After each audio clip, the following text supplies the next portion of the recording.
Mazmur 23 berkata,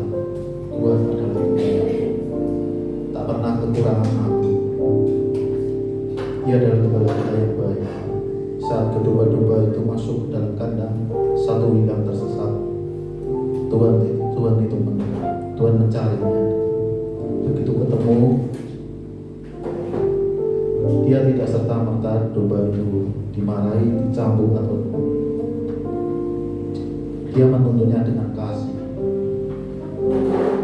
Itulah Tuhan kita, Tuhan Yesus yang baik.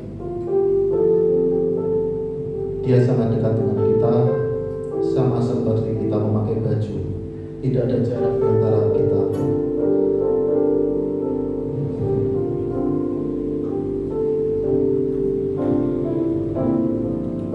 Kita masuk dalam hadiratnya. Kita pujikan janji-Mu seperti fajar.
pimpin kami Tuhan, mulai dari pemusik, singer WL, yang membawa menyampaikan hamba-Mu yang menyampaikan firman Tuhan.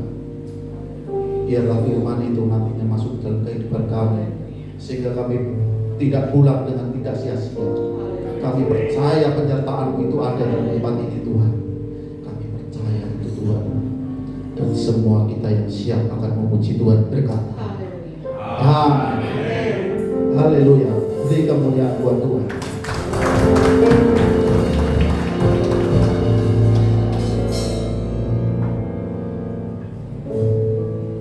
Kita aja bangkit serukan nama Tuhan. Biarlah yang surga ikut bernyanyi dengan kita.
Serukan nama Tuhan. Bangkit serukan nama Yesus.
Biar pagi hari ini Kau turunkan lawatan-Mu atas setiap kami Tuhan.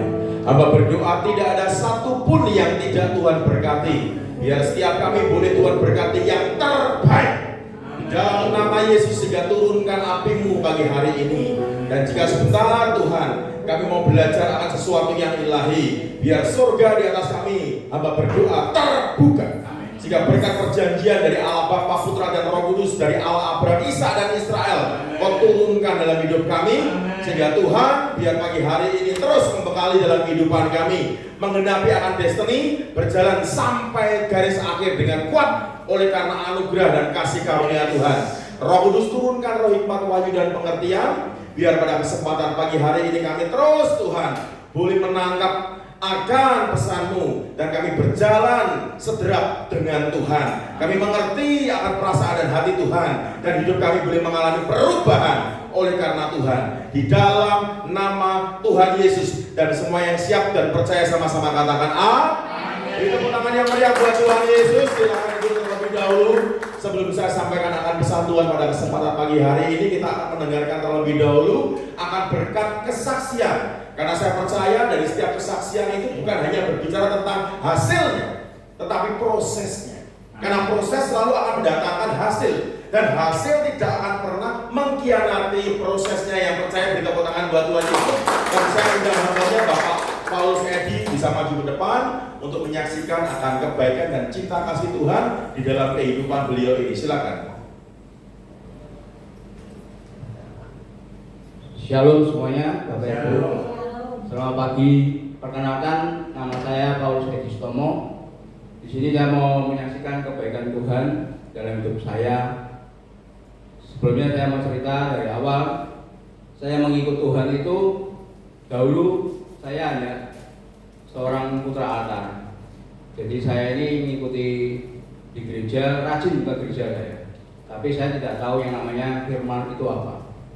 Jadi saya hanya ke gereja, sekedar gereja sebagai rutinitas bahwa dilihat orang tiap minggu ke gereja. Dari situ saya akhirnya di tahun 2007, dan saya ini sebetulnya orang yang paling benci sama orang Kristen, jujur aja dari awal. Jadi saya dulu Katolik. Di situ saya tahun 2007 Tuhan bawa saya mengenal Tuhan lebih lagi. Dan akhirnya terima Tuhan Yesus kembali, saya lahir baru. Tetapi dari situ saya banyak mengalami yang namanya proses hinaan, terutama dari almarhum papa saya. Dari awal papa saya itu berkata, kamu mbok pergi gereja berkali-kali sampai kamu tidak pernah pulang pun, selamanya ya kamu tuh anak Liongboy.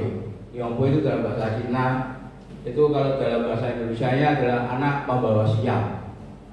Tapi saya tidak pernah membalas perkataan papa saya itu dengan hujatan atau sebaliknya saya katakan papa saya enggak.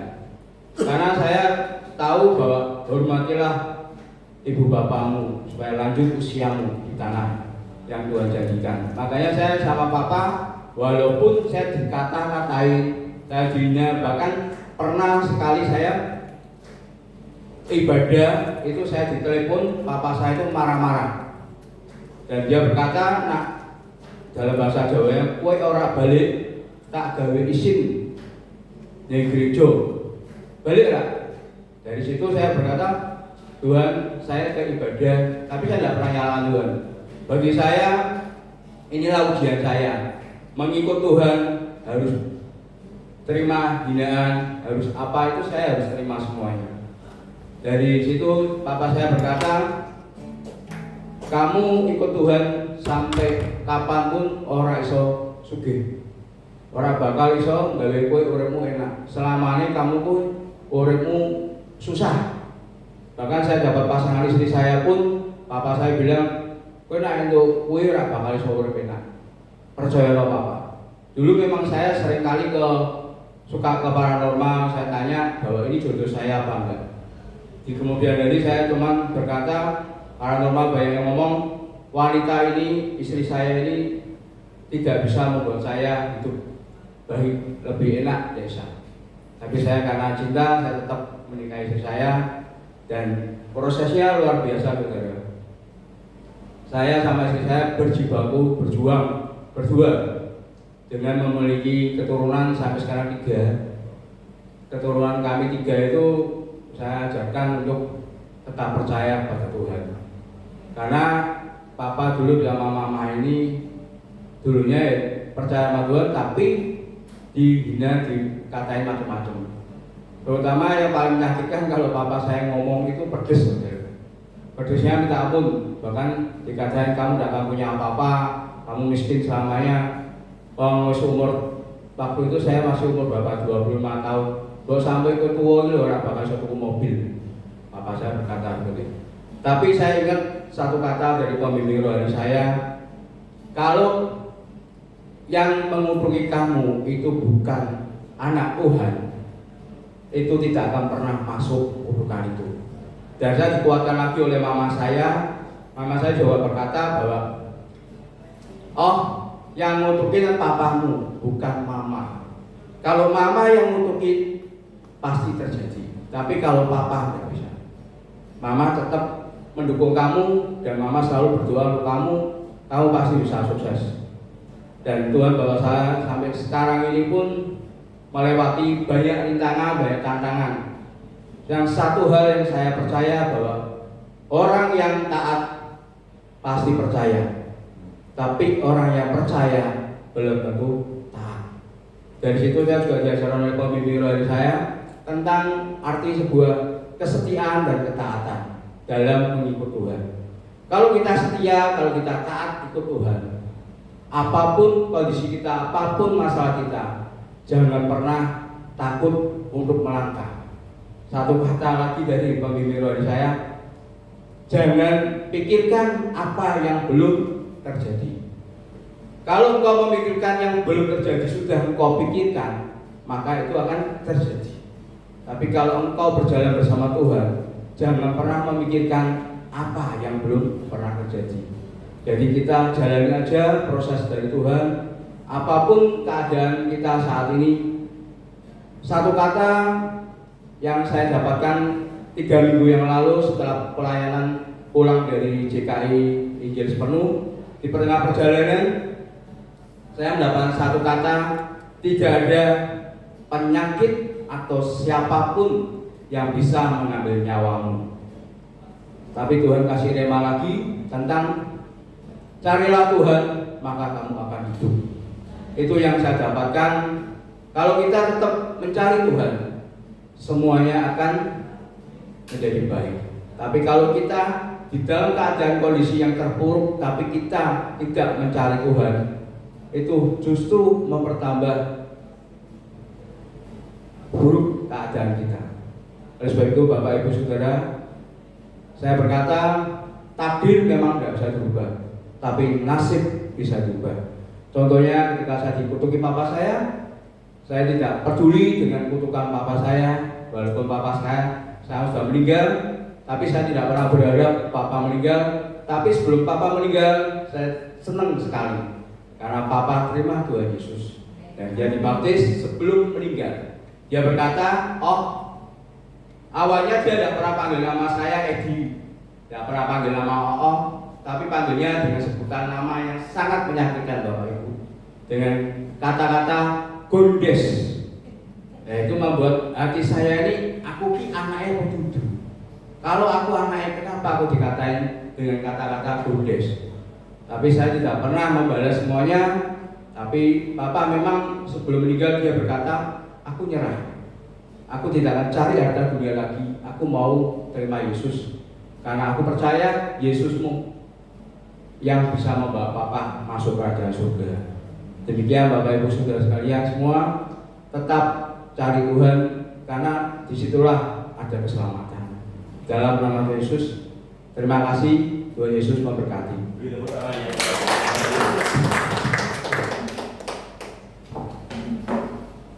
Ya, Pak Edi ini salah satu yang saya mentoring saudara, dan beliau setia di dalam Tuhan. Ikut saya udah berapa belas tahun kamu ikut saya? 12 tahun. 12 tahun.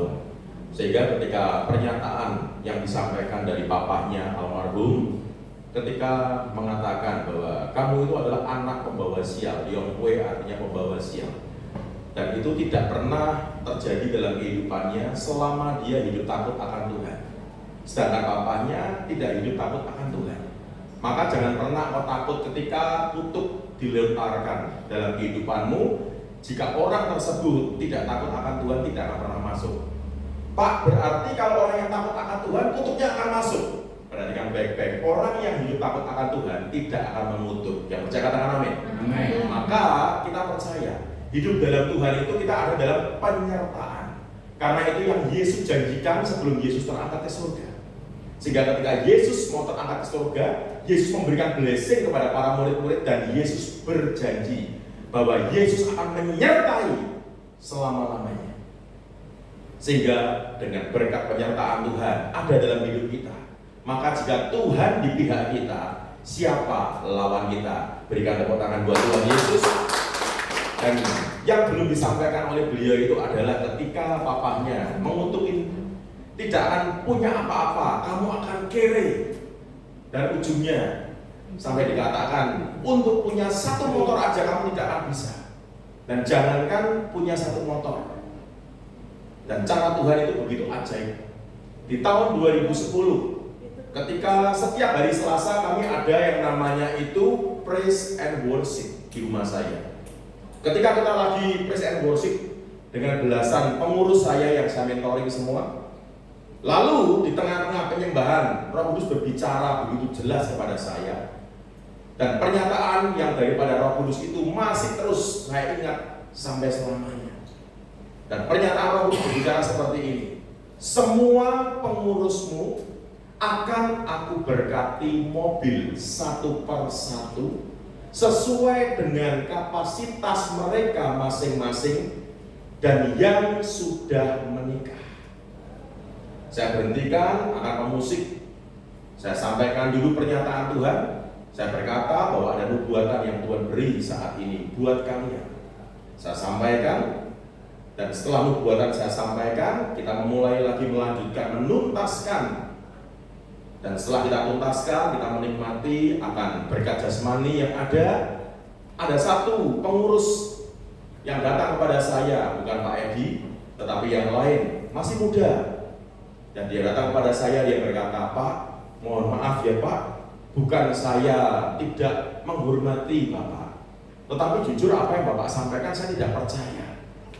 Bagaimana jika saudara ada di dalam posisi saya? Saudara mau marah? Jika saya tidak, saya berkata, kamu percaya atau tidak, itu urusan kamu, bukan urusan saya. Tetapi bagian saya menyampaikan akan isi hati Tuhan. Dan kamu akan lihat apa yang akan terjadi. Dan saudara mau tahu bahwa saya berkata kepada dia, jika saya menyampaikan saya akan terima helikopter 10. Kamu bisa berkata, saya tidak percaya. Tapi adakah satu kata yang saya sampaikan dari Tuhan itu buat saya? Tidak ada. Semua buat pengurus, berarti saya tidak menerima. Gimana? Saudara mau alami seperti saya? Kenapa saya nggak ngalamin? Karena saya sudah punya mobil. Yang lain memang belum punya mobil. Sehingga mereka akan diberkati Tuhan. Yang mau terima mobil dari Tuhan, angkat tanganmu. Jujur sama Tuhan itu enak. Percaya, amin. Waktu Tuhan tidak pernah terlambat dalam hidupmu, tapi waktu Tuhan tidak pernah terlalu cepat.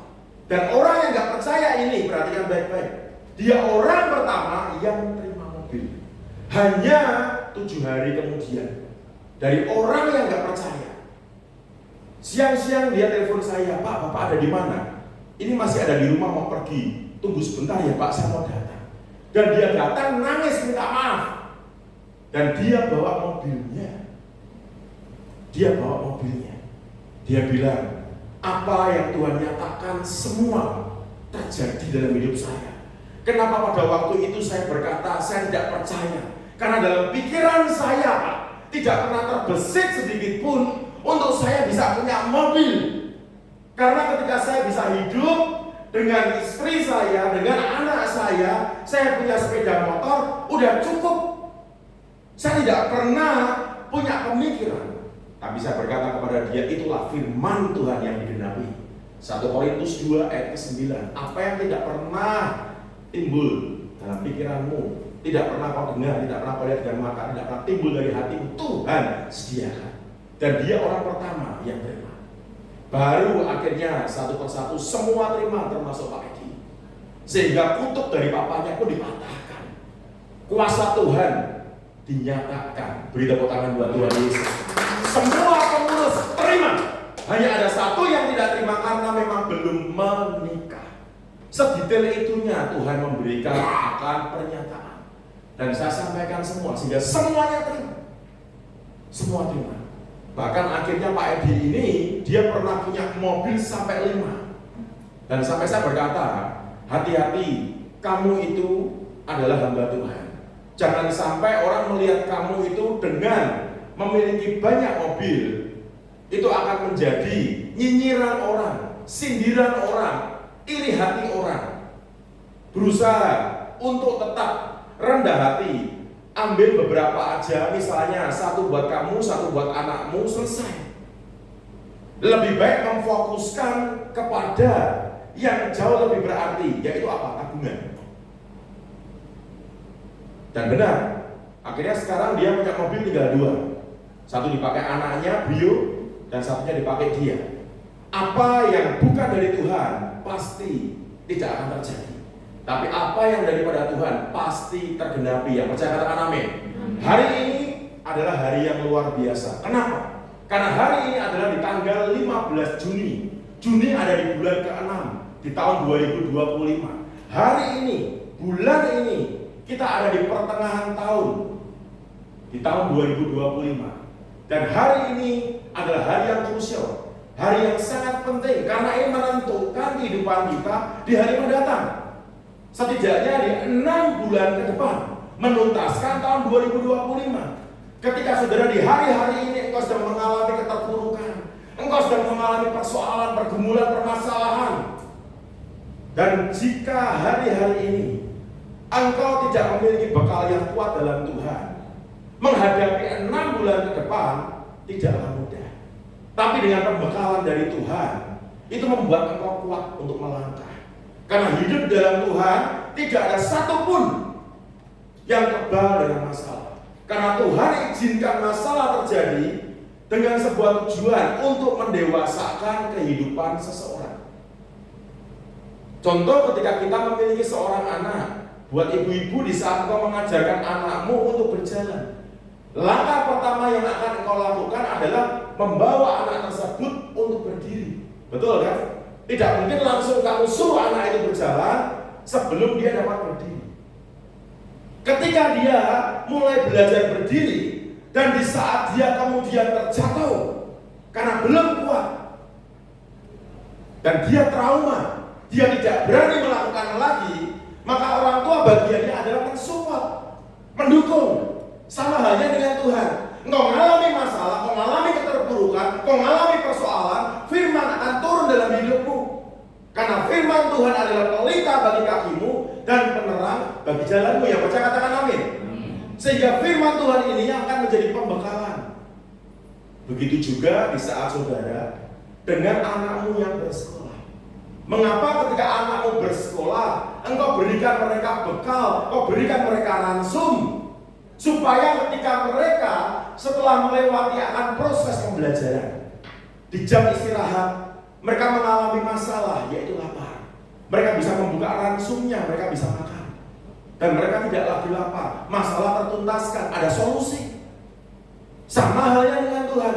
Tuhan berikan bekal dalam kehidupan saudara secara rohani, karena Tuhan tahu masalah yang harus kau hadapi ada solusi yang daripada Tuhan, yaitu apa? Menyelesaikan masalah.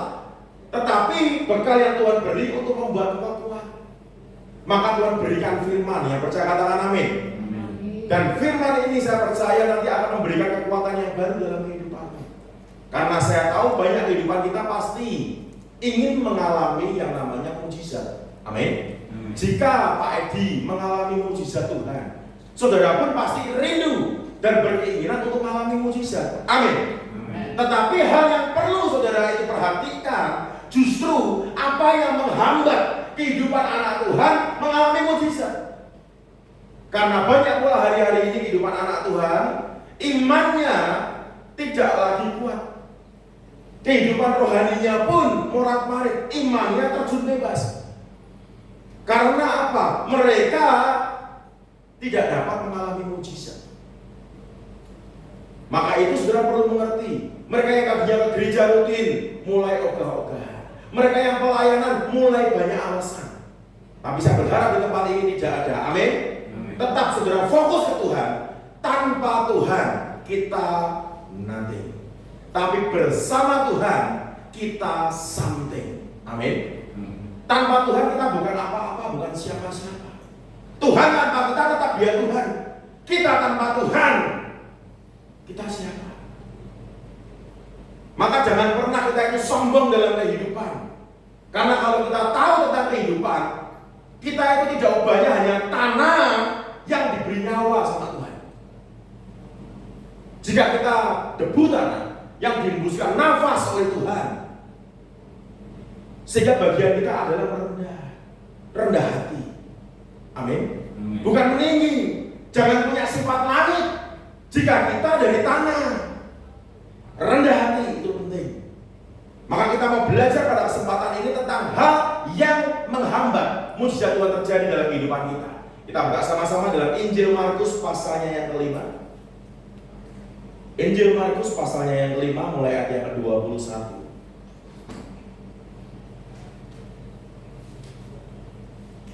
Injil Markus pasal yang kelima mulai ayat yang ke-21.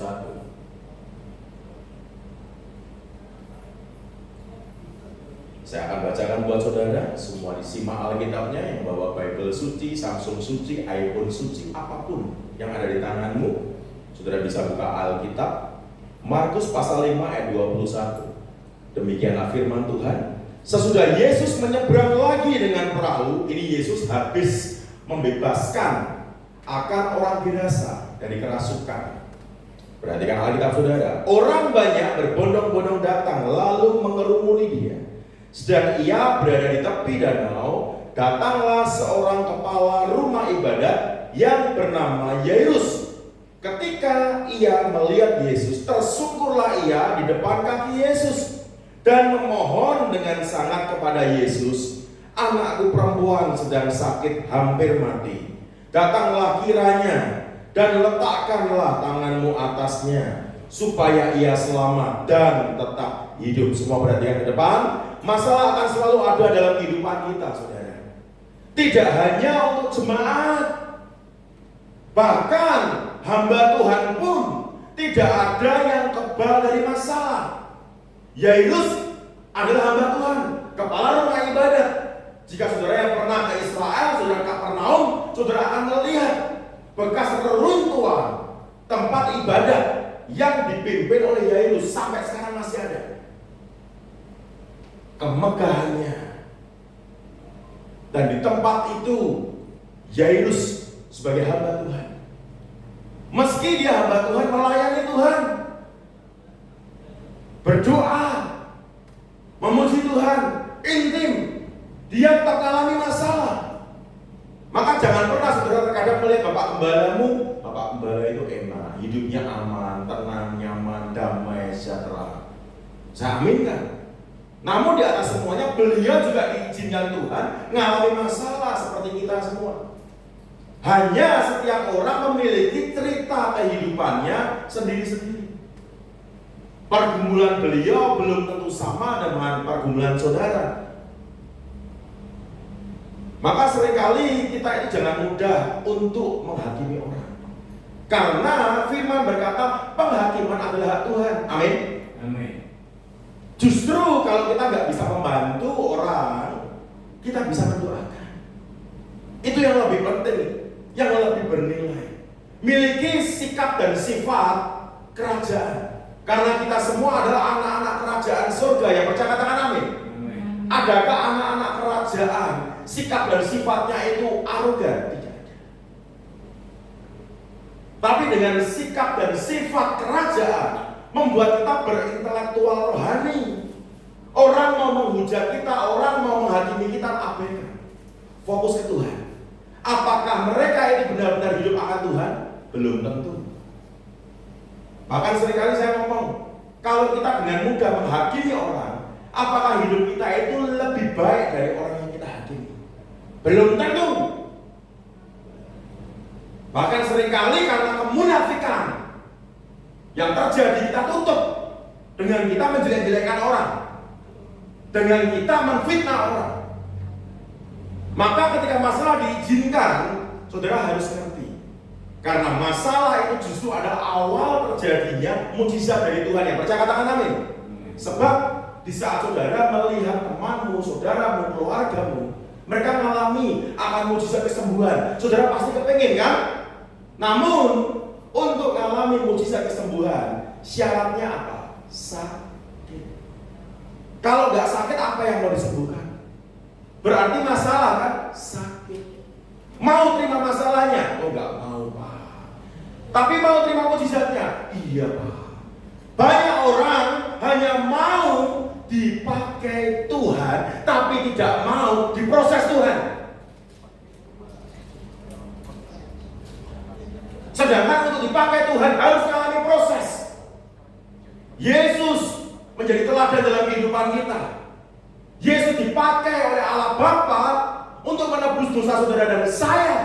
Prosesnya tidak menyenangkan. Tujuannya jelas, mati di atas kayu salib.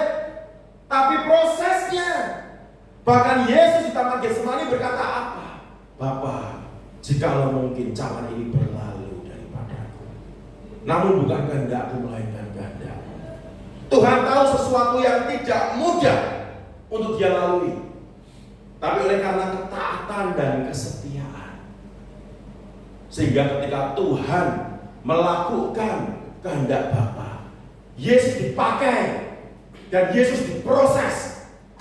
Akhirnya saudara dan saya terima jaminan keselamatan. Beri tepuk tangan buat Tuhan Yesus. Tanpa karya salib Yesus, kita tidak layak. Tapi oleh karena salib Yesus, kita yang tidak layak, kita dilayakkan. Maka kita mengucap syukur, Tuhan, Engkau begitu baiknya dalam hidupku, dan tidak ada yang seperti Engkau. Bahkan terkadang belum tentu pasanganmu pun bisa berkorban seperti yang Yesus lakukan. Karena seringkali contoh yang paling gampang, pasangannya meninggal, apa yang terjadi? Nikah lagi. Itu yang terjadi. Tapi sekali lagi saya katakan, di tempat ini tidak ada. Amin. Di tempat ini semua holy, semua dalam ketaatan dan melangkah dengan kesetiaan. Saya percaya destinimu dalam Tuhan akan tuntas sampai garis akhir. Amin. Dan kita lihat, perhatikan baik-baik, ketika masalah itu adalah awal dari terjadinya mujizat Tuhan. Kalau kita mau terima mujizat, pasti ada masalahnya. Terima mujizat kesembuhan, pasti harus sakit. Mau terima terobosan keuangan, berarti harus ada kekurangan. Mau terima pemulihan, berarti ada masalah. Karena masalah itu, saya memberikan sebuah istilah, membuat kita maju bersama Allah. Kenapa saya katakan masalah itu membuat kita maju bersama Allah? Ketika engkau melibatkan Tuhan dalam hidupmu, membuat engkau tidak berjalan seorang diri, dan itu membuat engkau akan cepat menuntaskan masalah demi masalah. Karena hanya bersama Tuhan kita akan lebih dari pemenang. Yang percaya, beri tepuk tangan lagi buat Tuhan. Karena memang segala hormat, pujian, kemuliaan, sanjungan hanya bagi nama Tuhan Yesus, bukan yang lain. Kita masih siapa? Yesus yang utama. Amin. Dan lihat, ketika Yairus diizinkan mengalami masalah, bahkan kalau terkadang banyak anak Tuhan itu sharing ke saya, Pak, kenapa hidup saya seperti ini? Padahal saya udah doa, Pak. Saya udah berpuasa, Pak. Saya udah basaro, Pak. Saya udah melayani Tuhan, Pak. Saya udah nabur ke hamba Tuhan. Saya udah beri perpuluhan ke gereja. Kenapa keadaan kehidupan saya masih seperti ini? Dan saya berkata, jangankan hanya engkau yang manusia biasa. Yairus pun hamba Tuhan mengalami masalah, ujian. Yesus juga mengalami pencobaan. Yesus berpuasa 40 hari 40 malam, dan setelah puasa itu selesai, Yesus mengalami pencobaan. Dan 3 pencobaan yang Yesus harus hadapi. Yang pertama karena dia lapar, disuruh merubah batu jadi roti. Jika Yesus aja diuji, apalagi kita. Maka kalau kita mengalami ujian, jangan cengeng. Amin. Ngomong sama sebelah-sebelahnya, jangan cengeng ya. Bapak Bala bingung sebenarnya nggak ada orang. Begitupun yang di belakang, tinggal ngomong sama sampingnya, jangan cengeng ya. Benar, karena banyak kehidupan anak-anak Tuhan itu mereka cengeng. Tapi saya katakan kalau kau tahu bahwa awal penciptaan Tuhan dalam kehidupan kita, Tuhan sudah memberkati. Yang kedua, tujuan Tuhan untuk menciptakan kita karena Tuhan punya rencana yang besar membuat kita itu berkuasa. Sehingga ada jaminan yang Tuhan beri dalam kehidupan kita. Nanti di rumah saudara bisa lihat Kejadian pasal pertama ayat 28. Dari 26, 27, 28 saudara akan lihat, tangkap dengan kuat.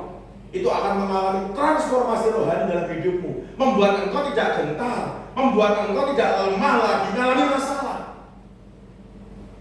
Karena masalah membuat kita maju bersama Allah. Yang percaya katakan amin. Dan lihat ayat yang ke-24. Lalu pergilah Yesus dengan orang itu. Orang banyak berbondong-bondong mengikuti dia dan berdesak-desakan di dekatnya. Semua berarti yang di depan.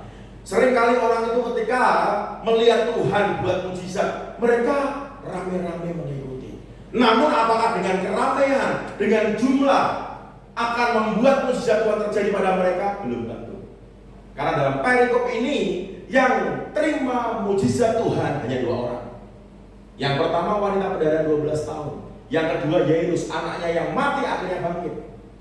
Ikut Tuhan bukan karena jumlah. Begitupun ketika Tuhan didik saya untuk melayani akan gereja-gereja dan bukan soal jumlah.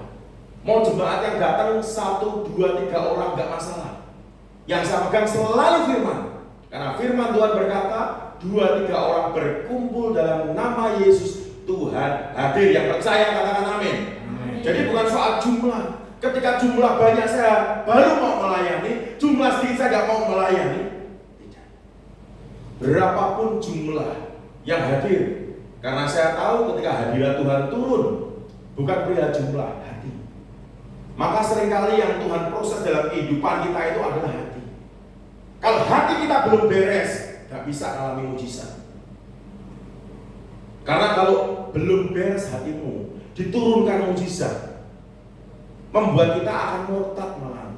Fokusnya bukan ke sumber pemberi berkat, fokusnya ke berkatnya. Maka Tuhan tahu, Tuhan beresin dulu di hatimu. Dan kita lihat ayat yang ke-35. Ketika Yesus masih berbicara, datanglah orang dari keluarga kepala rumah ibadat itu dan berkata, anakmu sudah mati. Apa perlunya lagi engkau menyusah-nyusahkan guru? Tolong semua perhatikan ke depan. Ini hal pertama yang menjadi kendala. Karena ada 4 hal yang menghambat mujizat Tuhan terjadi. Dan ini hal pertama. Ketika anggota dari keluarga Yairus datang dan berkata, anakmu sudah mati. Ketika saudara ada dalam posisi Yairus, engkau yang sedang bergumul oleh persoalanmu, masalahmu, dan akhirnya mau dikabarin, anakmu sudah mati. Bagaimana perasaanmu? Sakit, Pak. Sakitnya di mana? Di sini, Pak. Yairus, ketika salah satu anggota keluarganya datang dan ngomong, anakmu sudah mati, seolah jalan buntu. Tidak ada jalan lagi. Hal pertama yang saudara perlu tahu, yang menghambat mujizat Tuhan terjadi, yaitu perkataan orang. Perkataan orang. Bahkan Tuhan ingatkan kepada saya saat ini, perkataanmu sendiri. Karena kita anak-anak Tuhan, mulut, bibir, lidah kita, ucapan kita ada kuasa. Yang percaya katakan amin. Maka jangan pernah engkau serampangan dengan hidupmu melalui perkataan. Jangan memperkatakan perkataan yang sia-sia. Uripku kok sial terus, keadaanku kok ngenes gratis. Hati-hati. dalam pelayanan saya sama mentoring banyak orang termasuk Pak Edi ini, saya bilang hal-hal yang belum terjadi tidak usah toleransi. Karena seringkali kita itu memikirkan hal-hal yang belum terjadi. Nanti untuk biaya kuliah anakku, sedangkan anakku masih SMP. Belajar mempercayai Tuhan dengan segenap hati dan hidupmu. Dia Allah yang bertanggung jawab. Dia bukan seperti manusia yang seringkali melepas tanggung jawab.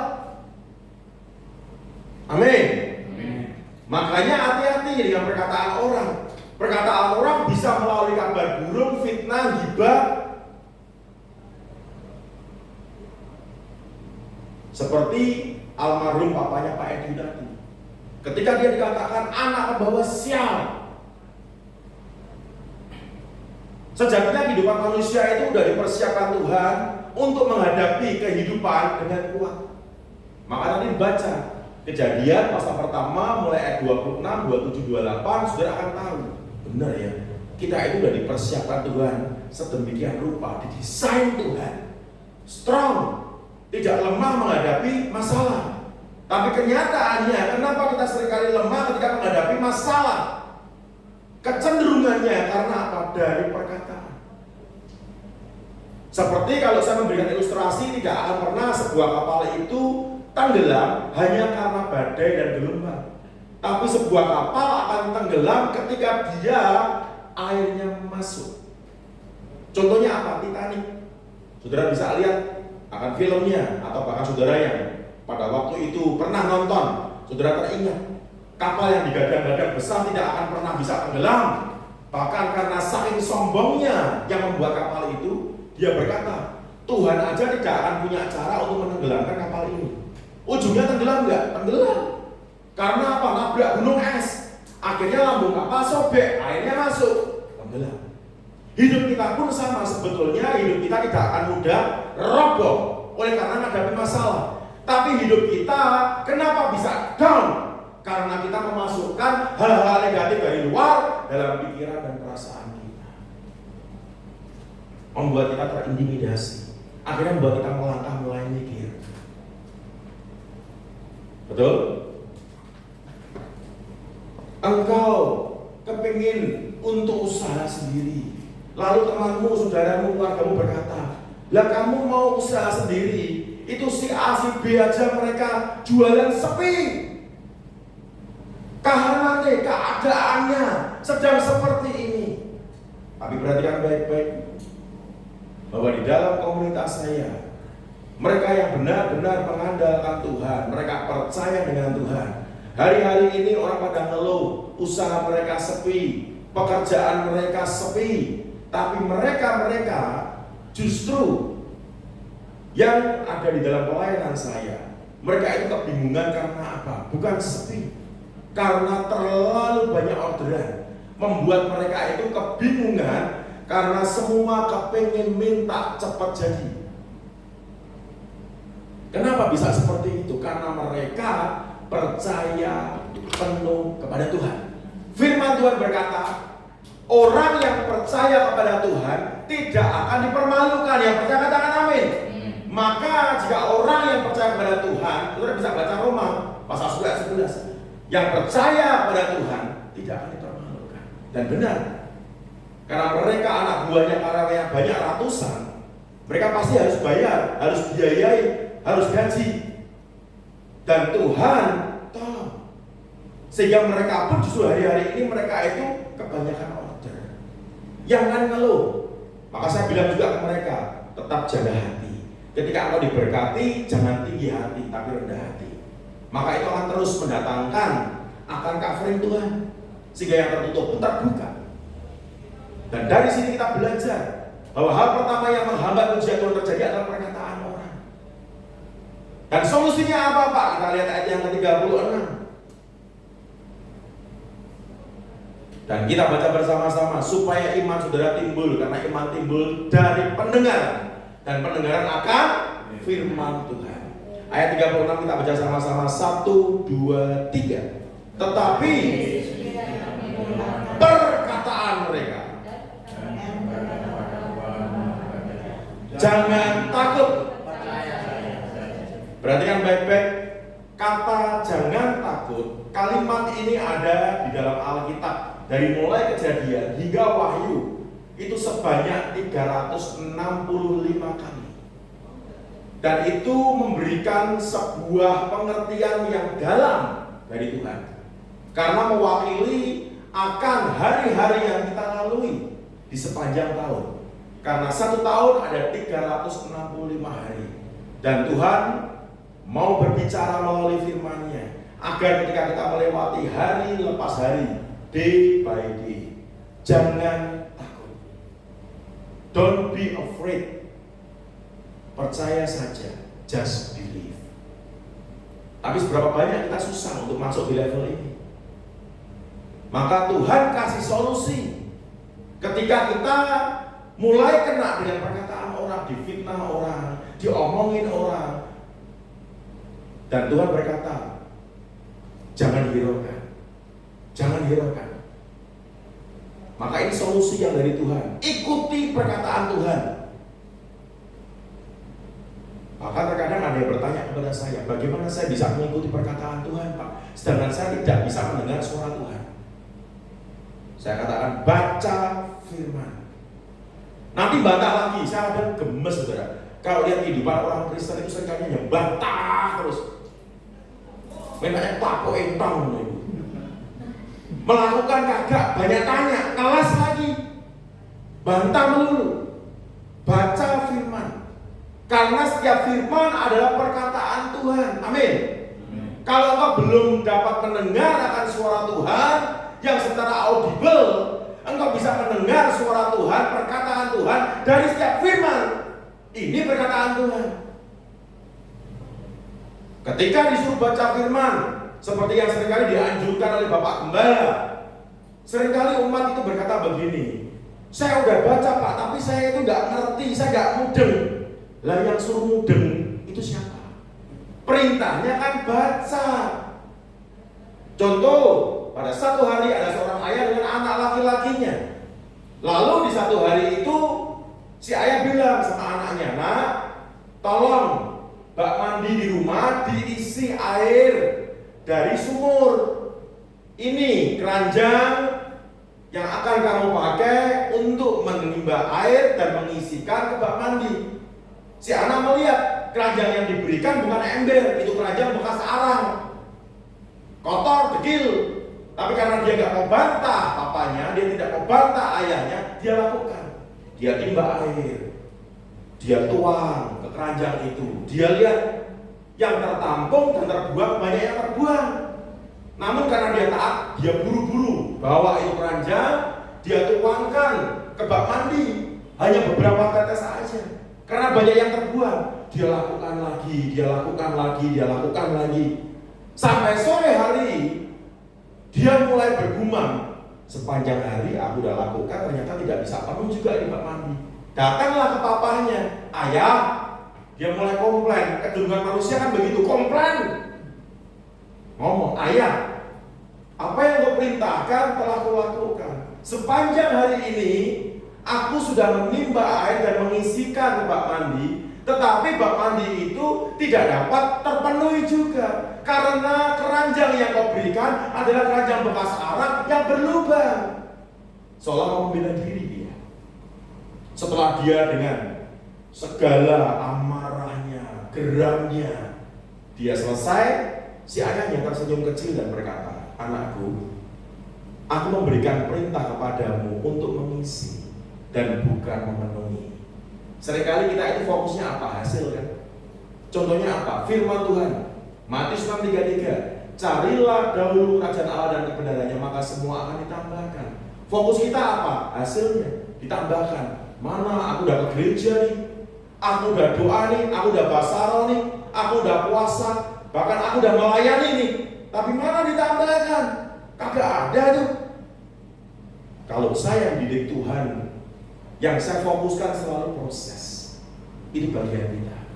Hasil bagian surga. Jangan pernah kebalik.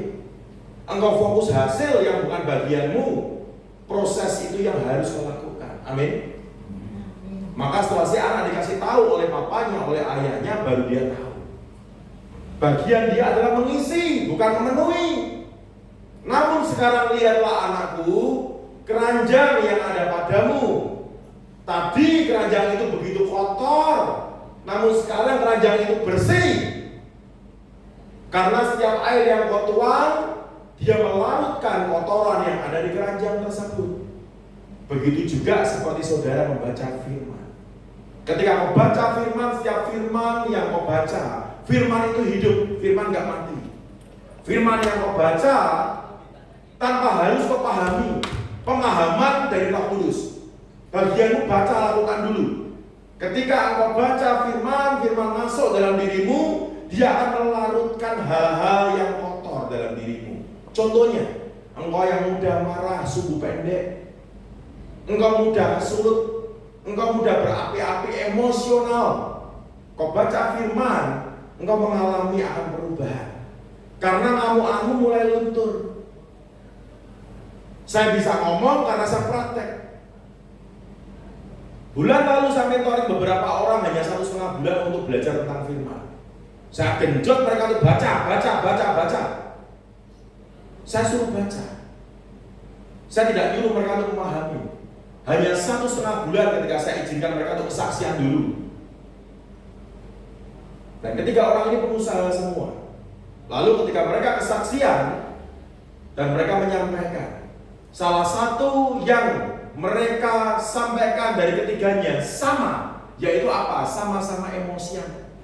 Tapi sejak mereka belajar tentang firman, mereka baca firman, anak buahnya yang seringkali jadi korban. Kalau ngomong sama anak buahnya ketika jengkel tuh, buku bisa dilempar. Misal ada yang nggak sesuai dengan stok dan lain sebagainya, dilempar ke muka anak buahnya. Bahkan ketika nggak minum pun bisa dilempar ke anak buahnya. Tapi sejak firman masuk dalam hidupnya, anak buahnya bisa berkata, Bapak kok nggak pernah marah lagi sekarang. Coba gimana? Bayangkan aja. Begitu dahsyatnya firman kan. Kalau kita meresponi dengan hati, maka baca. Mengerti dan tidak bukan bagianmu, bagianmu baca. Jangan baca primbon, baca ramalan, bintang, hong shui. Firman itu solusinya untuk mengatasi perkataan orang.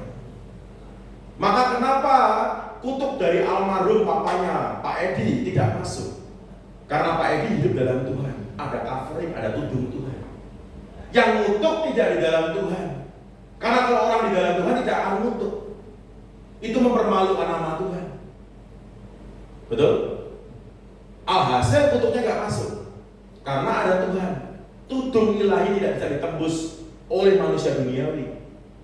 Maka hal pertama ini yang menghambat akan terjadinya pujian Tuhan adalah perkataan orang. Dan kita lihat ayat selanjutnya. Ayat 37. Lalu Yesus tidak memperbolehkan seorang pun ikut serta kecuali Petrus, Yakobus, dan Yohanes saudara Yakobus. Perhatikan semua ke depan. Kenapa Yesus tidak memperbolehkan orang lain ikut kecuali Petrus, Yakobus, dan Yohanes? Karena Tuhan sedang mengajarkan kepada kita yang serah. Perhatikan komunitasmu. Karena firman Tuhan berkata, jangan sesat, pergaulan yang buruk merusakkan kebiasaan baik. Engkau suka doa, kumpul dengan orang yang gak suka doa, jadi gak suka doa. Engkau orang yang tenang, kumpul dengan orang yang mudah cemas, khawatir, engkau jadi mudah khawatir. Engkau orang pendiam, kumpul dengan orang yang cerewet, engkau akan ketularan cerewet. Karena transfer roh itu nyata. Maka perhatikan komunitasmu, circle-mu, orang di sekitarmu serah atau enggak. Kalau enggak serah, hati-hati. Yang ada malah iri hatinya. Contohnya adalah siapa? Yusuf. Ketika Yusuf terima prophetic vision dari Tuhan bahwa berkas gandumnya Yusuf itu tegak berdiri, sedangkan berkas gandum punya saudaranya semua nyembah, apakah saudaranya bisa terima? Enggak bisa. Roh dan daging beda. Yusuf menyampaikan yang roh, yang rohani. Saudaranya menyikapi yang jasmani. Yang ada apa? Iri. Tapi akhirnya kita tahu dari cerita tersebut, bahwa yang dari Tuhan tetap terjadi kan?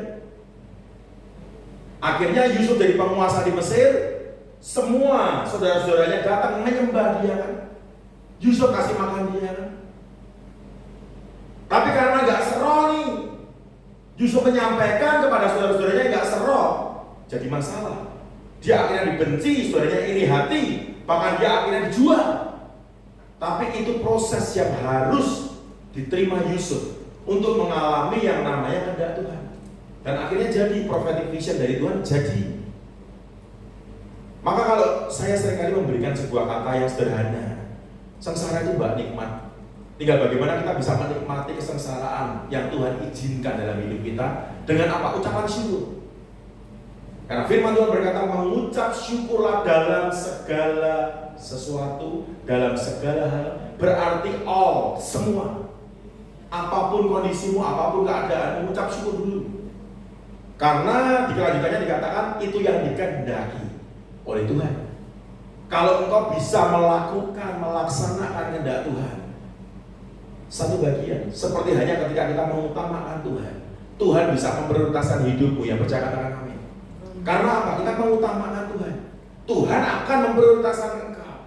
Engkau dalam lakukan firman, Tuhan berikan berkatnya. Maka hal kedua ini sudah hati-hati. Karena pergaulan yang buruk merusak kebiasaan baik dan akhirnya menghambat pujian Tuhan terjadi. Perhatikan circle-mu, orang di sekeliling.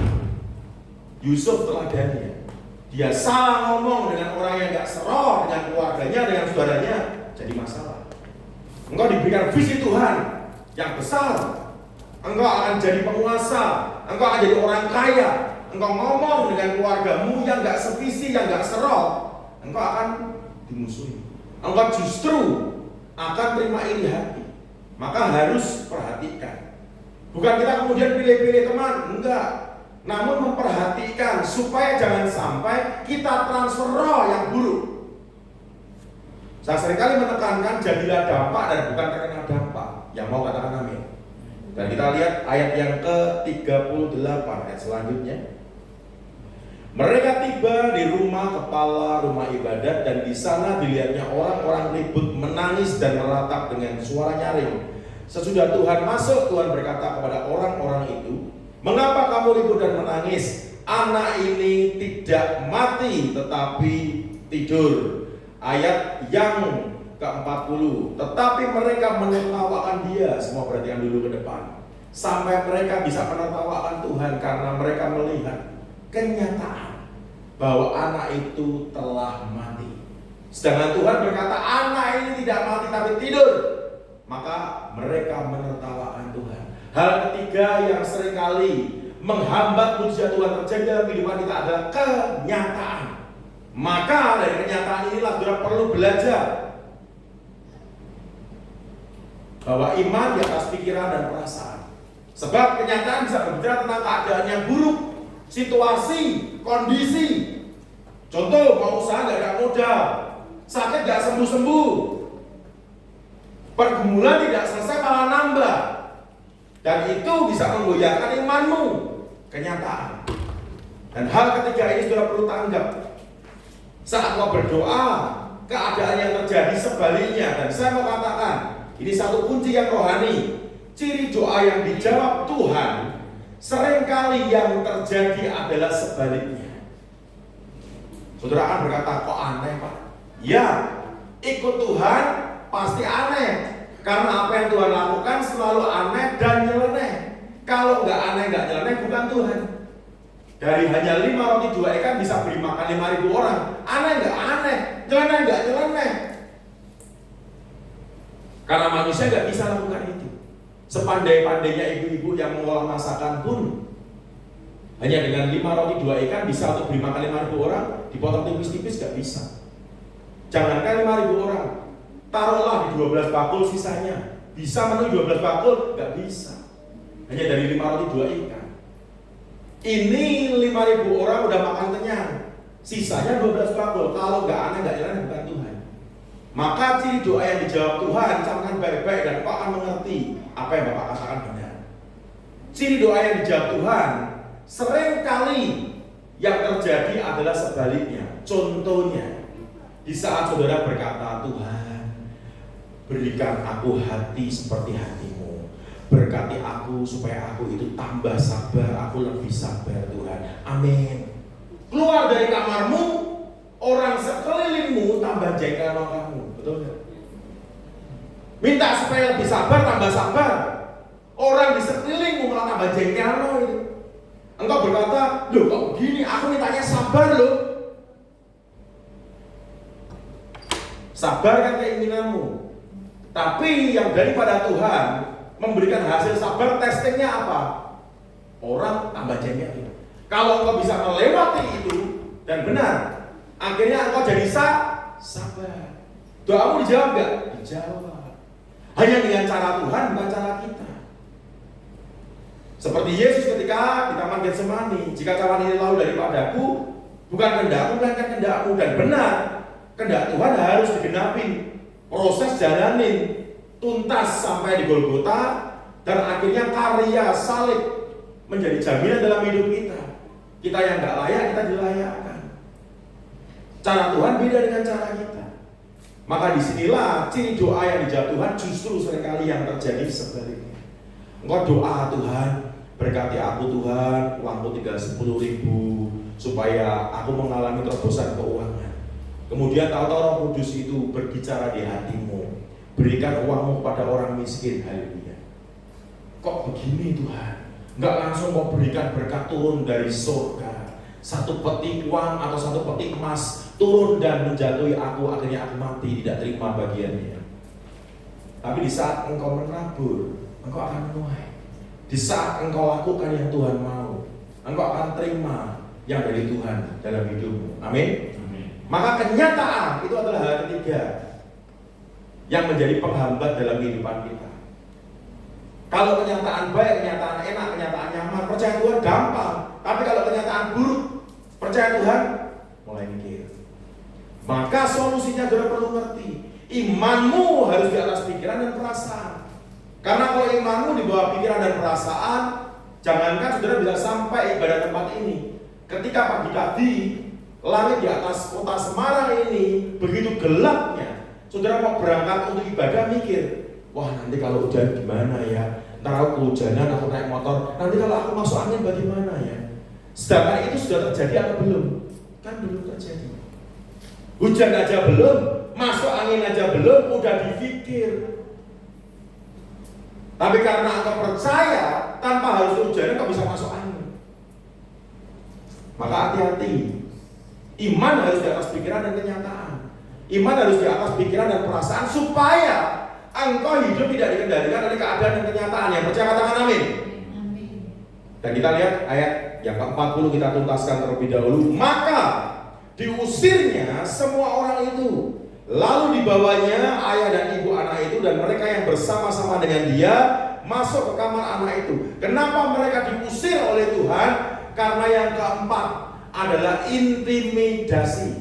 Hal yang keempat yang menghambat pujian Tuhan terjadi dalam kehidupan kita adalah intimidasi.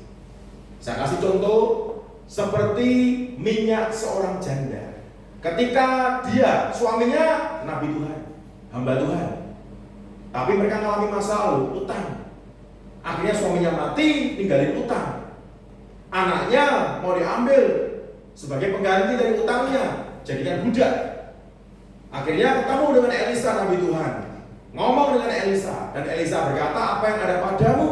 Kami nggak punya apa-apa. Memang mereka kondisinya miskin, hanya punya minyak dalam buli-buli kecil aja. Elisa berkata kepada dia, minta bejana-bejana kepada tetanggamu, bejana yang kosong, tetapi jangan terlalu sedikit. Setelah itu masuk rumahmu, tutup pintunya. Kenapa pintu harus ditutup? Karena kalau pintu nggak ditutup, intimidasi akan masuk. Kecenderungan manusia hidup di dunia ini, saudara bisa tahu, saudara pun mungkin ngerasa kepo, rasa ingin tahu. Tetangga ketika dimintain bejana ini, lagi janda ini kok minta bejana buat apa? Jangan terlalu sedikit lagi. Yang keduanya, kecenderungannya ingin tahu buat apa toh? Kalau pintu nggak ditutup, pintu terbuka, mereka akan berbondong-bondong melihat. Di saat yang dimasukkan kepada bejana itu adalah buli-buli kecil yang berisi minyak.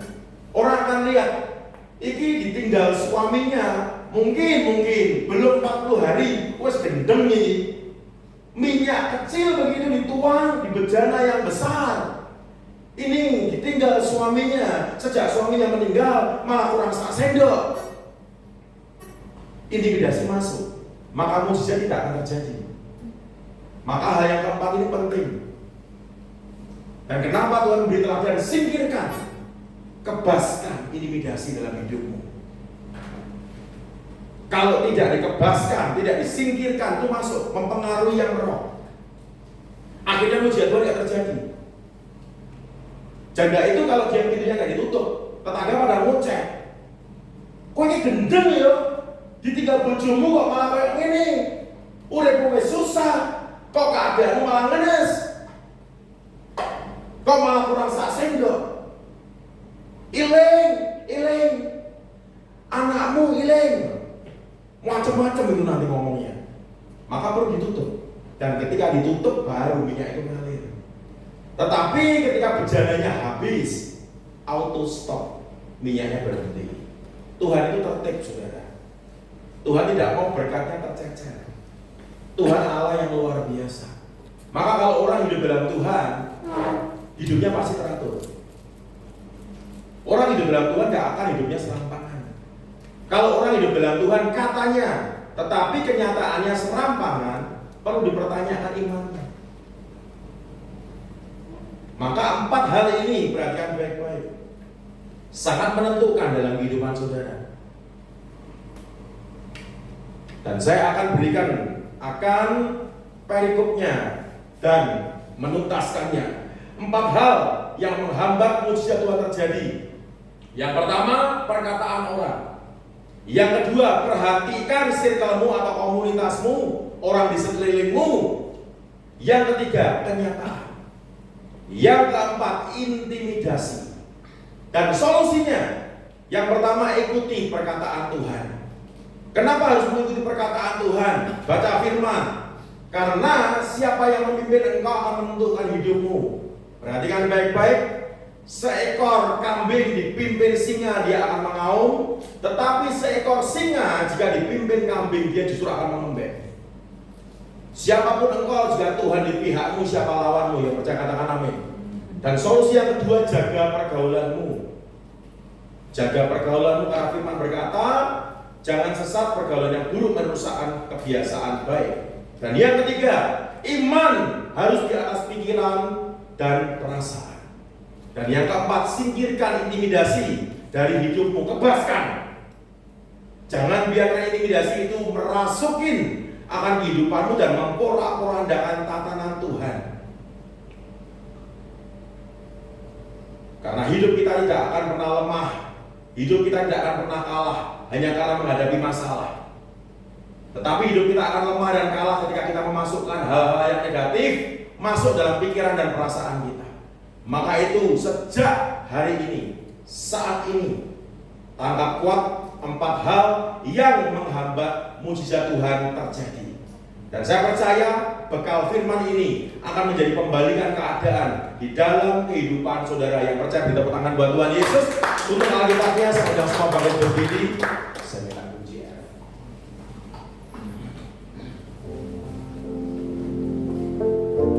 Angkat tangan kananmu dan taruh tangan kiri di dadamu. Hamba berdoa firman-Mu tidak akan pernah kembali sia-sia.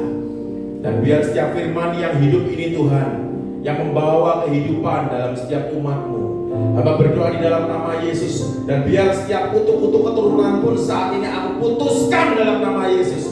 Sehingga Tuhan, apa yang menghambat dalam jalan kehidupan mereka, biar saat ini juga jebol dalam nama Yesus. Sehingga biar perkenanan-Mu Kau turunkan dalam kehidupan mereka.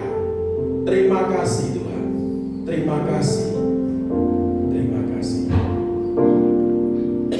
Janji-Mu seperti fajar pagi hari. Naikkan pujian ini dengan segenap hati. Yang tiada pernah terlambat bersinar. Jadikan pujian ini doamu saudara. Dan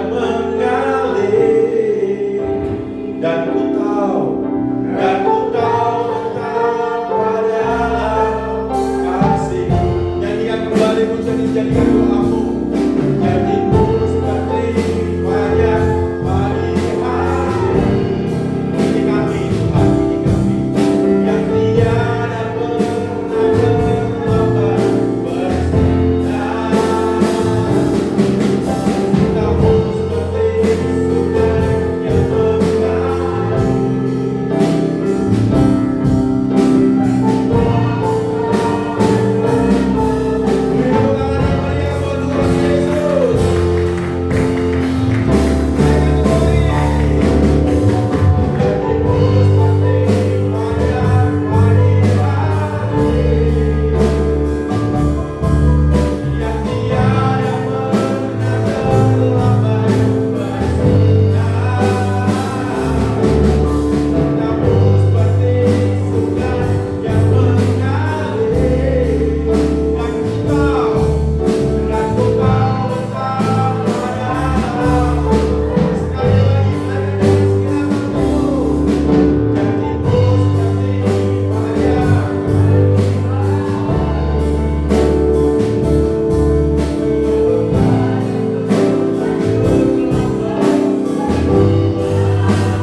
Kami bersyukur Tuhan, kami bersyukur. Ini isi hati, ini isi hati. Kami tangkap Tuhan, kami tangkap Tuhan. Kami ingin mengalami Tuhan satu pengalaman Tuhan. Engkau sudah patahkan Tuhan untuk ini. Engkau sedang bekerja dalam setiap kami. Hamba-Mu boleh berhenti berbicara. Sekarang ini Tuhan, Roh Kudus-Mu yang ganti semuanya. Bekerjalah dengan otoritas Tuhan. Yakini firman-Nya. Kau bukan ekor, kau kepala. Kau menikmati lawatan Tuhan. Dan lawatan ini tidak berhenti sampai di tempat ini saja. Teruslah berjalan bersama Tuhan. Dan mengalamilah perjalanannya indah bersama Tuhan. Terima kasih Tuhan. Terima kasih Yesus. Di dalam nama Yesus kami sudah terima berkat. Yang percaya katakan amin. Tuhan silakan untuk saudara. Silakan diserahkan kepada masyarakat. Amin.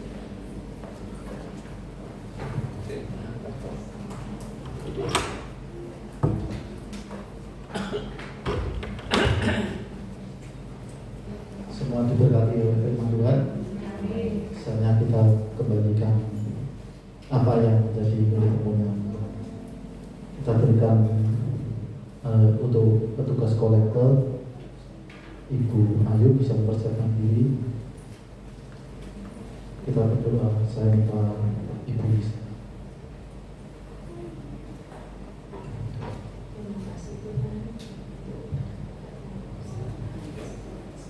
Tuhan, kiranya Engkau memberkati kami semua pada saatnya Tuhan Engkau untuk memberi kolektor Tuhan, kiranya berkati tangan-tangannya akan memberikannya Tuhan, supaya berlipat untuk supaya tangan-tangannya akan berbuat selalu berlipat-lipatkan ganda. Terima kasih Tuhan. Juga yang sempat memberi Tuhan, Kau selalu juga yang memberikannya yang terbaik. Terima kasih Tuhan. Terima kasih atas semuanya. Aku diberkati.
kasih kepada Pak Lukas yang melayani kita dengan firman Tuhan, sehingga semuanya kemuliaan bagi Tuhan.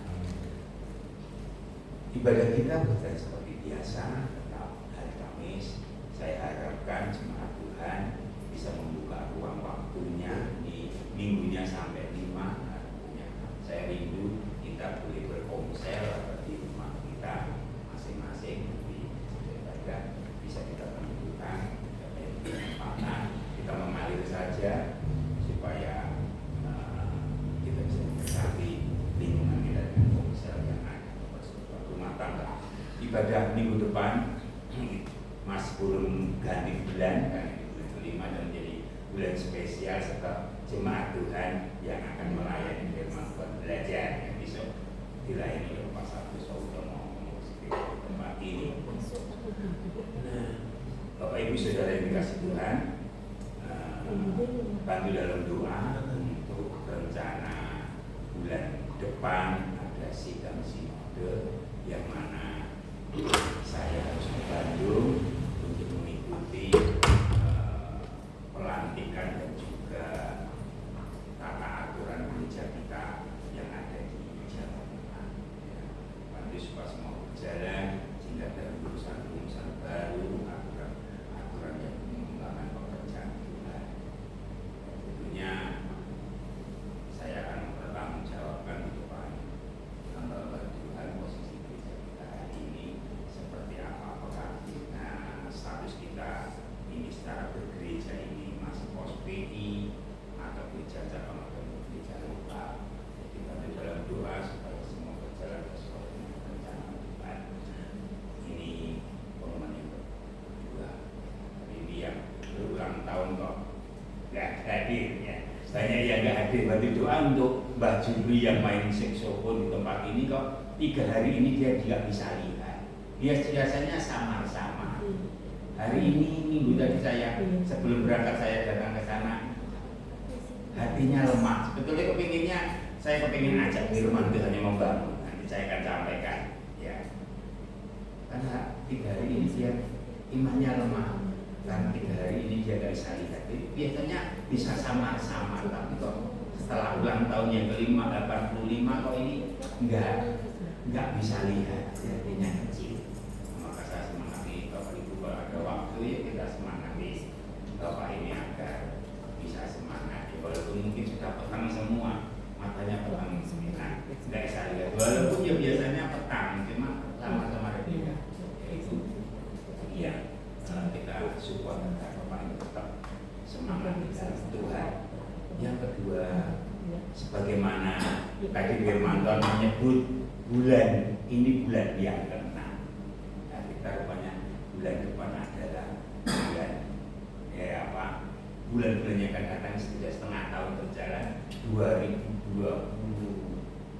sudah di depan mata, kurang 6 bulan saja. Tapi ketika beribadah ini sok-sokan katanya. Iya, ada 3. Sesuai dengan kerinduan Bapak, saya Allah dengan Tuhan. Ya, saya rasanya seperti KKL memuji Tuhan tadi. Ya, Bapak Ibu sampaikan supaya kita bisa Natalan. Saya kepingin bahwa Natalan ini di luar gereja kita. Ya, di situ ada lapangan. Nah, kita rindu ada Natal, tapi Natal KKL, tapi selalu bersama dengan seluruh umat Tuhan yang ada di MPI. Nanti saya sampaikan kepada kaum muslim, kira-kira bisa Pak gereja yang jadi berkat untuk lingkungan adakan KKL, tapi bukan atas nama opung ini, atas nama biar kita gereja jadi berkat. Terus kita sampaikan Natal sederhana di lapangan yang ada di sini, karena lapangan sudah bagus sehingga bisa kita bikin Natal di luar dengan memberkati lingkungan. Dan saya rindu Bapak Ibu jemaat Tuhan, komselnya dijalankan dengan kita berdoa. Siapa tahu dengan acara ibadah itu anak Tuhan dilepaskan dari belenggu-belenggu yang apa yang saya tidak tahu. Kemarin dulu pernah kita Natalan, tapi kan sifatnya opung ini. Dan ini sifatnya gereja yang ada di tempat ini, kita adakan Natalan supaya gereja kita lebih dikenal dan memenangkan banyak orang. seperti apa ini, seperti kakak saya itu. Nah, rasanya kok saya tadi dalam panjang firman Tuhan bawa untuk keluar, kita berkati apa BNP ini, karena selama minggu ini saya rapat dengan lingkungan ini, banyak gesekan-gesekan yang ada di lingkungan ya. Tetapi mulai tahun ini tahun pemulihan, saya juga kepingin gereja mengadakan tahun pemulihan di sini ya. Banyak anak Tuhan yang katakan orang Kristen tapi tidak menunjukkan kekristenannya. Nah, gereja ini anak-anak Tuhan yuk mulai konsep kita berkati supaya ini bisa berjalan seperti apa ya, kita sudah bisa seperti alat musik, apalagi nanti saya bisa dibantu kita sofarkan di BNP biar roh-roh yang mereka nggak ada itu bisa juga. Sing pembicaranya siapa? Wis saya berdoa biar Tuhan yang mengerjakan, karena itu kalau tadi suara Tuhan tadi kamu harus bawa supaya nama Tuhan jadi tinggi, tapi jangan di dalam gereja, di luar gereja. Nah, saya apa itu benar suatu Tuhan. Nah, itu yang paling ya empat. Yang terakhir yaitu mungkin bulan depan kita ada kirab budaya di sini. Nanti anak sekolah minggu saya undang, mungkin jemaat Tuhan juga bisa ikut kirab budaya yang ada di sini. Komunitas layak apa pinggir sungai.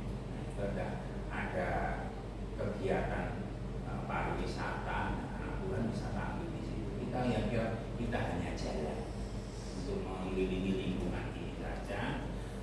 Anak-anak sekolah minggu yang ada itu nanti bisa saya jemput. Kalau punya teman-temannya dijak, dan kita tunjukkan anak-anak ini nanti dari gereja ini tampil di lingkungan, karena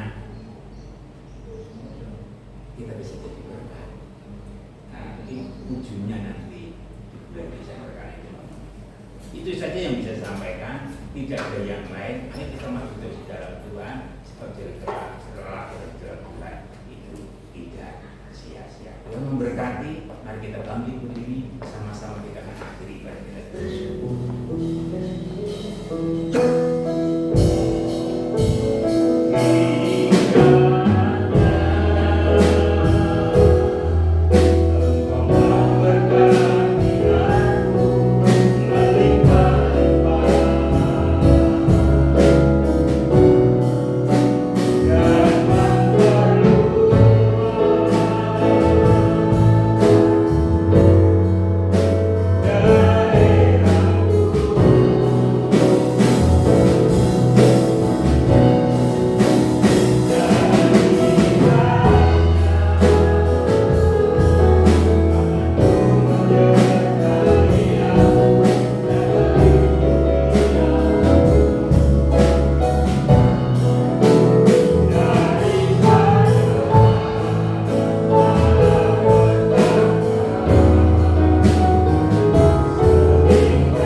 persembahkan sebagai korban yang hidup, yang kudus, yang berkenan kepada Allah. Biarlah ibadah itu bukan hanya terjadi dalam setiap kehidupan kami di hari Minggu, hari demi hari, keluarga, pekerjaan, komunitas kami, ibadah kami. Sebab Engkau tidak menaruh kami di gereja, tapi Engkau menaruh kami di mana Engkau menyebar kami di lingkungan kami. Jadikan Tuhan akan menjadi kuat sebagaimana sabda firman-Mu yang sudah disampaikan oleh hamba. Biar kami terkuatkan karena pertolongan kekuatan Roh Kudus yang sudah diimpartasikan bagi setiap kami. Terpujilah Engkau layak terima hormat dan pujian. Saudara-saudara kami yang tidak hadir, Mbak Supri, keluarga Bapak Santoso, Ibu Anis, bahkan Tuhan bagi bersama dengan keluarga, bahkan di lingkungan kami yang tidak bersama, Ibu Martono yang berteman, semuanya Tuhan hari ini tidak bersama kami. Apapun keadaan mereka, gembalakan mereka, lindungi mereka, sertai mereka Tuhan. Pertemukan Tuhan di hari-hari ini bersama dengan kami. Agar kami bertumbuh bersama dalam kebenaran. Ibu Teguh yang tidak bersama kami, Tuhan tolong kami mengasihi anak-anak, kami mengasihi warga jemaat yang tinggal di BNP, kami mengasihi warga BNP. Engkau tempatkan gereja kami di tengah-tengah rumah di mana ada rencana Tuhan agar nama-Mu ditinggikan dan dimasukkan. Orang boleh datang menyembah dan mengagungkan. Jadikan doa Yabes menjadi doa menyertai dan melindungi kami, membawa kami kepada rencana yang terpujilah Engkau layak diterima pujian. Olehnya saudara-saudara, angkatlah kedua belah tangan, minta berkatnya kepada Tuhan, sebab Dialah yang akan menjadi gembala-Mu, mengembalakan, menyertai Engkau. Gadanya dan tongkatnya itulah yang akan membawa Engkau. Engkau bukan menjadi domba yang lemah, Engkau menjadi domba yang kuat, siap bersama gembala mereka. Terpujilah Engkau. Terpujilah Engkau, terpujilah Engkau. Saudara-saudaraku yang kekasih, pulanglah Engkau. Terima berkat daripada Allah Bapa, kasih sayang daripada Tuhan Yesus Kristus dan penyertaan Roh Kudus menyertai Engkau mulai saat siang hari sampai Maranatha. Tuhan datang kali yang kedua menjemput Engkau dalam kemuliaan yang kekal di dalam berkat nama Tuhan Yesus